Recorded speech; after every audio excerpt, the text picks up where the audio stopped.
আসসালামু আলাইকুম। বুখারী শরীফ হইতে পড়া হইতেছে, সাংসারিক কাজের জন্য জামাত ছাড়িবে না।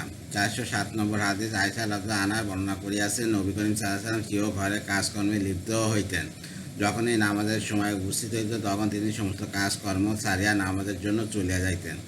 বিশেষ দ্রষ্টবোধ উল্লেখিত পরিচর্যায় বিভিন্ন হাদিস সময় সমষ্টি দৃষ্টি মাসালা এই সাব্যস্ত হয় যে মানবীয় প্রয়োজন ও কোনো বিষয়ের তাগিদে মনের আকর্ষণ অন্যদিকে ধাবমান হইলে নামাজের পূর্বে সেই প্রয়োজন মিটাইয়া নেওয়া যায়, যদিও তাহাতে জামাত ছুটিয়া যায়, যেমন পেটে ক্ষুধা রইয়াছে এবং খাদ্য উপস্থিত আছে। এমন অবস্থায় জামাত আরম্ভ হইয়া গেলেও প্রথমে ক্ষুধা নিবারণ করা চাই।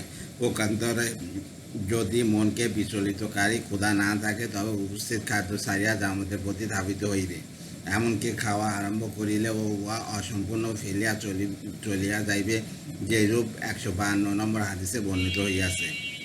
মানবীয় প্রয়োজন ভিন্ন জাগতিক বা সাংসারিক কাজের জন্য জামাতের প্রতি মোটে অবহেলা করিবে না, সব কিছু ছাড়িয়া জামাতের জন্য ছুটিয়া যাইবে, যেরূপ 407 নম্বর হাদিসে বর্ণিত হইয়াছে। বিশিষ্ট তাবেঈ জুরালা ইবনে আবু আউফা রহমতুল্লাহ একজন কর্মকার ছিলেন। তিনি তার হাতুড়ি উঠাইয়া মারিবার পূর্বে আজান শুনিলে ওই অবস্থায় হাতুড়ি ফেলিয়া নামাজে চলিয়া যাইতেন। ফয়জুল বারী 2-207। এই ক্ষেত্রে একটি বিষয় লক্ষণীয় যে ক্ষুধার তাড়না জামাতের প্রতি আহার গ্রহণকে অগ্রগণ্য করার অনুমতি শুধু ক্ষুধার তীব্রতা নির্ধারণের পরিমাপের জন্য, পেট পুরিয়া খাওয়ার জন্য নয়। সুতরাং কয়েক গ্রাস গ্রহণের পর জামাত পাওয়ার অবকাশ থাকিলে সেই চেষ্টা অবশ্যই করিবে, সেই সুযোগ ছাড়িবে না। আরও একটি বিষয় লক্ষণীয় এই যে ক্ষুধার তাড়না আহারের জন্য শুধু জামাত ছাড়া যায়, নামাজ কাজা করা জায়েজ নয়। যদি নামাজের রক্ত এত সংকীর্ণ থাকে যে ওই আহারে লিপ্ত হইলে নামাজ কাজা হইয়া যাইবে, তবে প্রাণ বাঁচিয়া থাকার অবকাশে শত কঠোর ক্ষুধার কারণেও আহার করিতে নামাজ কাজা করা জায়েজ নয়। এলেম ও মর্যাদার অধিকারী ব্যক্তি ইমাম হইবার জন্য অগ্রগণ্য। 408 নম্বর হাদিস। আবু মুসা রাদিয়াল্লাহু আনহু বর্ণনা করিয়াছেন, নবী করিম সাল্লাল্লাহু আলাইহি ওয়াসাল্লাম যখন তার অন্তিমকালে রোগশয্যায় পতিত হইলেন এবং তার রোগের প্রকোপ বাড়িয়া গেল, তখন তিনি বলিলেন, তোমরা আবু বকরকে লোকদের নামাজ পড়িবার দেওয়ার জন্য বলো। আয়েশা রাদিয়াল্লাহু আনহা বলিলেন, আবু বকর নরম দিল মানুষ, তিনি আপনার জায়গায় দাঁড়াইয়া লোকদের নামাজ পড়াইতে সক্ষম হইবেন না। নবী করিম সাল্লাল্লাহু আলাইহি ওয়াসাল্লাম পুনঃ বলিলেন, আবু বকরকে লোকদের নামাজ পড়াইতে বলো। আয়েশা রাদিয়াল্লাহু আনহা তার কথার পুনরুক্তি করিলেন। নবী করিম সাল্লাল্লাহু আলাইহি ওয়াসাল্লাম ওই কথাই বলিলেন, আবু বকরকে লোকদের নামাজ পড়াইতে বলো। ইউসুফ আলাইহিস সালামের ঘটনা নারীদের ন্যায় তোমরাও তো আমাকে প্রভাবিত করিতে চাইতেছ। অতঃপর আবু বকরের নিকট সংবাদদাতা পৌঁছাইল। তখন হইতে আবু বকর রাদিয়াল্লাহু আনহু নবী করিম সাল্লাল্লাহু আলাইহি ওয়াসাল্লামের জীবদ্দশায় নামাজ পড়িতে আরম্ভ করিলেন। 409 নম্বর হাদিস। আব্দুল্লাহ ইবনে ওমর রাদিয়াল্লাহু আনহু বর্ণনা করিয়াছেন, রাসূলুল্লাহ সাল্লাল্লাহু আলাইহি ওয়াসাল্লামের অন্তিম রোগ যখন বাড়িয়া গেল, তখন তাহাকে নামাজের জামাত সম্পর্কে বলা হইলে তিনি বলিলেন, আবু বকরকে বলো লোকদের নামাজ পড়াইতে দিতে। আয়েশা রাদিয়াল্লাহু আনহা বলিলেন, আবু বকর নরম দিলের মানুষ, তিনি আপনার স্থানে দাঁড়াইয়া ক্রন্দনের দরুন কেরাতও পড়িতে পারিবেন না। হযরত সাল্লাল্লাহু আলাইহি ওয়াসাল্লাম পুনঃ বলিলেন, আবু বকরকে বলো নামাজ পড়াইতে। আয়েশা রাদিয়াল্লাহু আনহা তার কথা পুনরাবৃত্তি করিলেন এবং হাফসা রাদিয়াল্লাহু আনহাকেও তার সমর্থনকারী বানাইলেন। হযরত সাল্লাল্লাহু আলাইহি ওয়াসাল্লাম আবার বললেন, আবু বকরকে নামাজ পড়াইতে বলো। তোমরা তো হযরতের ইউসুফের ঘটনার নারীদের ন্যায়, অর্থাৎ তারা যেরূপ ইউসুফ আলাইহিস সালামকে তার অভিরুচির বিপরীত জুলেখার অভিপ্রায় কাজ করিতে বলিতেছিল, তদ্রূপ তোমরাও আমাকে আমার অভিরুচির বিপরীত কথা বলিতেছ। মাসালা এলেম, মর্যাদা ও কোরআন শরীফ পড়ার প্রতিভায় ব্যক্তি সমপর্যায়ে উপস্থিত। সেই ক্ষেত্রে বয়সে যিনি বড়, তিনি ইমাম হওয়ার অগ্রগণ্য। পৃষ্ঠা 94, হাদিস 383। নিযুক্ত ইমাম উপস্থিত না থাকায় অন্য ইমাম জামাত আরম্ভ করার পর প্রথম ইমাম আসিয়া পৌঁছাইলে। 410 নম্বর হাদিস। সাউল ইবনে সাদ রাদিয়াল্লাহু আনহু বর্ণনা করিয়াছেন, একদা রাসূলুল্লাহ সাল্লাল্লাহু আলাইহি ওয়াসাল্লাম আমর ইবনে আউফ গোত্রের একটি বিবাদ মিটাইবার জন্য তাহাদের বসতিতে তশরিফ লইয়া গেলেন। তার প্রত্যাবর্তনে বিলম্ব হইল। এইদিকে আসরের নামাজের রক্ত হইয়া গেল। হজরতের মসজিদে ইমাম নাই। তখন মুয়াজ্জিন আবু বকর রাদিয়াল্লাহু আনহুকে অবস্থা ব্যক্ত করিয়া বলিলেন, আপনি জামাত পড়াইয়া দিন।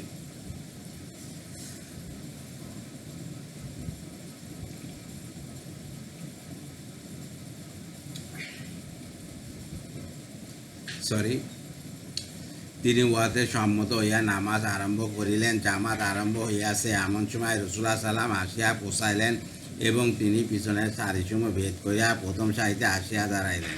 তিনি পিছনে থাকিলে তার সম্মুখে লোক বিচলিত হইত। রাসূলুল্লাহ সাল্লামের আগমন হযরত আবু বকর রাদিয়াল্লাহু অবগত করাবার জন্য মুক্তাদিগণ হাতের উপর হাত মারিয়া শব্দ করিল। আবু বকর রাদিয়াল্লাহু নামাজে এত মগ্ন থাকিতেন যে নামাজ অবস্থায় কোনো কিছুই তাকে আকৃষ্ট করিতে পারিত না। কিন্তু এই ঘটনায় যখন অত্যাধিক শব্দ হইতে লাগিল তখন তিনি আর চোখে একটু লক্ষ্য করিয়া রাসূলুল্লাহ সাল্লামকে দেখিতে পাইলেন এবং তৎক্ষণাৎ তিনি পিছনের দিকে সরিয়া পড়িতে লাগিলেন। হযরত সাল্লাম তাহাকে এইরূপ না করার প্রতি ইশারা করিলেন। আবু বকর রাদিয়াল্লাহু হযরতের এই আদেশে সন্তুষ্ট হইয়া আল্লাহর শুকর করিলেন, কিন্তু ইমামতের স্থান ত্যাগ করিয়া মুক্তাদির সারিতে সরিয়া আসিলেন। রাসূলুল্লাহ সাল্লাম সম্মুখে অগ্রসর হইয়া ইমাম হইলেন। তারই ইমামতিতে নামাজ সমাপ্ত হইল। নামাজ অর্থে হযরত সাল্লাম আবু বকরকে জিজ্ঞাসা করিলেন, আমার আদেশ রক্ষা করিয়া ইমাম থাকিলেন না কেন? আবু বকর রাদিয়াল্লাহু আরজ করিলেন, আবু কুফার পুত্র তথা আবু বকরের পক্ষে উচিত নয় সে আল্লাহ রাসূলের সম্মুখে ইমামতি করে। এই বলে হযরত সাল্লাম মুক্তাদিগণকে বলিলেন, তোমরা হাত মারিয়া শব্দ করিলে কেন? নামাজের মধ্যে কোনো প্রয়োজন দেখা দিলে পুরুষরা সুবহানাল্লাহ বলিবে, উহাতে ইমামের লক্ষ্য আকৃষ্ট হইবে। অবশ্যই মহিলাগণ এইরূপ ক্ষেত্রে ডান হাত বাম হাতের পৃষ্ঠে মারিয়া শব্দ করিবে, কারণ মহিলাদের কণ্ঠস্বর বেগানা পুরুষদের শোনানো চায় না। ব্যাখ্যা: এইরূপ ঘটনার প্রকৃত মাসালা এই যে ইমাম নামাজ আরম্ভ করিয়াছেন তিনি নামাজ সমাপ্ত করিবেন। নির্ধারিত ইমাম মুক্তাদি হইয়া নামাজ পড়িবেন। হযরত রাসূলুল্লাহ সাল্লাম এইরূপ করিতে চাহিয়াছিলেন, কিন্তু এখানে হযরত আবু বকর রাদিয়াল্লাহু যা করিয়াছিলেন উহা একমাত্র হযরত রাসূলুল্লাহ সাল্লামের বিশুদ্ধ ছিল।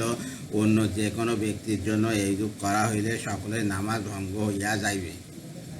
411 নম্বর হাদিস আয়েশা রাদিয়াল্লাহু আনহার হইতে বর্ণিত আছে, একদা রাসূলুল্লাহ সাল্লাম ঘোড়ার ওপর হইতে পতিত হইয়া তাহার দেহের ডান পাশে ক্ষত হইয়া যায় এবং পা মচকাইয়া যায়, তাই তিনি মসজিদে না যায় সেই অবস্থান গিয়ে নামাজ আদায় করিতেন। এমন অবস্থায় একদিন সাহাবীগণ তাহার সাক্ষাতের জন্য উপস্থিত হইলেন। হযরত রাসূলুল্লাহ সাল্লাম নামাজ আরম্ভ করিলেন। অসুস্থতার দরুন তিনি বসিয়া নামাজ আরম্ভ করিলেন। সাহাবীগণ তাহার পিছনে নামাজে শরীক হইলেন, কিন্তু তারা দাঁড়াইয়া নামাজ আরম্ভ করিলেন। হযরত রাসূলুল্লাহ সাল্লাম তাহাদের প্রতি ইশারা করিলেন যে তোমরাও আমার অনুসরণে বসিয়া নামাজ পড়ো এবং নামাজ অন্তে বলিলেন, মুক্তাদিগণ ইমামের অনুসরণ করিবে। এই উদ্দেশ্যে ইমাম নিযুক্ত করা হইয়া থাকে। যখন ইমাম রুকু করিবে তখন তোমরাও রুকু করিবে, যখন রুকু হইতে মাথা উঠাইবে তখন তোমরাও মাথা উঠাইবে, যখন ইমাম বলিবে সামিউল্লাহ লিমান হামিদা তখন তোমরা বলিবে রব্বানা লাকাল হাম, যখন ইমাম ওজর বসত বসিয়া নামাজ পড়িবে তখন তোমরাও বসিয়া নামাজ পড়িবে। ব্যাখ্যা: ইমামের অনুসরণ মুক্তাদিদের জন্য অপরিহার্য, উহাতে কোনো সন্দেহ নাই, কিন্তু এই একটি বিষয় নয়, অর্থাৎ ইমাম ওজর বসত বসিয়া নামাজ পড়িলে মুক্তাদিগণ বিনা ওজরে বসিয়া নামাজ পড়িতে পারিবে না, তাদের দ্বারায় নামাজ পড়িতে হইবে, যেরূপ 403 নম্বর হাদিসে আছে। অবশ্য 411 নম্বর হাদিসখানা উহার বিপরীত দেখা যায়। তাই এখানে ইমাম বুখারী রহমতুল্লাহ 403 নম্বর হাদিসখানা পুনরায় বিস্তারিতভাবে উল্লেখ করিয়া দেখাইয়াছেন যে ওই হাদিসখানা দ্বারা এই হাদিসখানার হুকুম মুনসুখ রহিত হইয়া গিয়াছে, কারণ 411 নম্বর হাদিসের ঘটনা বহু পূর্বের এবং 403 নম্বর হাদিসের ঘটনা নবী করিম সাল্লাল্লাহু আলাইহি ওয়াসাল্লামের শেষ জীবনের। এই ঘটনাতে যখন হযরত আবু বকর রাদিয়াল্লাহু আনহু স্থলে রাসূলুল্লাহ সাল্লাল্লাহু আলাইহি ওয়াসাল্লাম ইমাম হইলেন, তখন তিনি অসুস্থতার দরুন নামাজ পড়িতেছিলেন। আর মুক্তাদিগণ সকলেই হযরতের পিছনে নামাজে দাঁড়াইয়াছিলেন। পরবর্তী হাদিস পূর্বের হাদিসের বিপরীত হইলে পূর্ববর্তী হাদিস মুনসুখ রহিত পরিগণিত হয়। মাসালা: মুক্তাদিগণ রুকু সেজদার মধ্যে ইমামের পূর্বে মাথা উঠিয়া যদি দেখে যে এখনও ইমাম মাথা উঠায় নাই, তবে মুক্তাদি অবশ্যই পূর্ণ রুকুতে ও সেজদায় চলিয়া যাইবে। 95 পৃষ্ঠা আব্দুল্লাহ ইবনে মাসউদ রাদিয়াল্লাহু আনহু ও সাহাবীর ফতোয়া।